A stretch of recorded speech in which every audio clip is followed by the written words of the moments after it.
with Anthony Kiedis. If You Want Me to Stay by Sly and the Family Stone came out in the year of 1970. And this song has a little, I mean, that's just a great song and it'll melt your heart. And, you know, nobody sings or plays or constructs songs like Sly.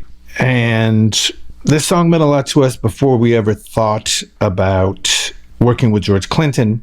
But on our very first tour of the United States, in a blue Chevy van with all of our equipment and our sweaty, stinky, dirty selves packed into this van, we had the singer from Thelonious Monster, Bob Forrest, as our everything man. He was our roadie, he was our driver, he was our, confidant, he was our buddy, he was our master of chaos. And we used to stay in these tiny little roadside motels, and we must have been in the Midwest, maybe in Michigan, on a cold winter's day, wearing the same clothes that we had worn for weeks.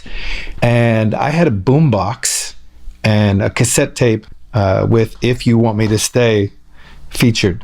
And Bob and I were listening to the song over and over, and we were kind of competitive, and Bob was a great vocalist, and I was just kind of finding my feet as a vocalist. And so Bob challenged me to a If You Want Me to Stay singing contest, and I accepted that challenge. I knew I could crush him. It really wasn't his groove. He was more of a punk rock blues vocalist, and this was, based in serious brokenhearted funk, and which is not Bob's thing. So we found a housekeeper for this motel, and we pulled her aside in the middle of her work morning, and we said, "Will you please be the judge of this singing contest that we're about to present to you?" And she's like, "Yes, I will." So Bob took a crack at singing a verse of If You Want Me to Stay, and I looked at that woman dead in the eye and I said, "Okay, here's my rendition." And I sang her a verse, and without hesitation, she pointed at me and said, "There's no contest, you won." And Bob was a little more demoralized than I might have expected him to be. I thought he'd slough that off and, carry on with his thing, but he was crushed. Later, we would go on to work with George Clinton as a record producer for our second record called Freaky Styley. And possibly because of that moment at the motel, we decided to cover the song, which was biting off way more than we could chew, mainly for me. And I became nervous. Like, now I have to sing it on the mic, the whole song. It's quite musical. The timing is unique. You can't hold a candle to Sly, no matter how you try. And I went to George's house and we went fishing for the weekend. He lived like an hour outside of town from where the recording studio was, and practiced over and over. And I thought George was going to give me like the secret to singing, but really he gave me the secret to relaxing and having fun and enjoying yourself and not worrying about it.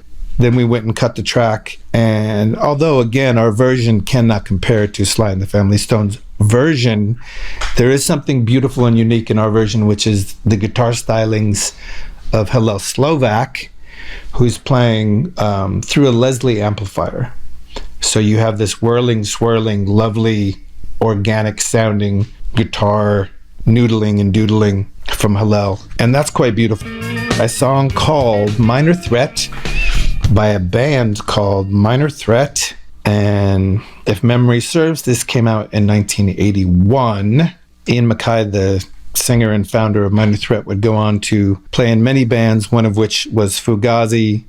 Anyways, when Flea and I lived together in 1983 in an apartment off Hollywood Boulevard that had no front door because it had been removed by the landlord, we were messing ourselves up with heavy abuse. You can imagine, you can fill in the blank. And Flea got sick and tired of feeling messed up from all this self-induced abuse. And he decided to memorize the lyrics to another Minor Threat song called Straight Edge. Beautiful tune. And that was the kind of the planting of a seed whereby maybe drugs are not the way. Maybe there's other forms of changing the way you feel through music and love and exploration and adventure and things that don't make you feel like shit the next day. So Flea was bummed out. He was going through it. He was depressed.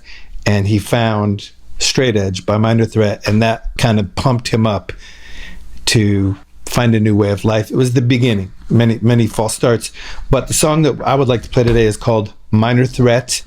I think it's about 1 minute and 30 seconds long. It is beauty. Minor Threat by Minor. Whole lot of red hots. What you thinking? Hosted by Anthony Kiedis. The next tune that I'm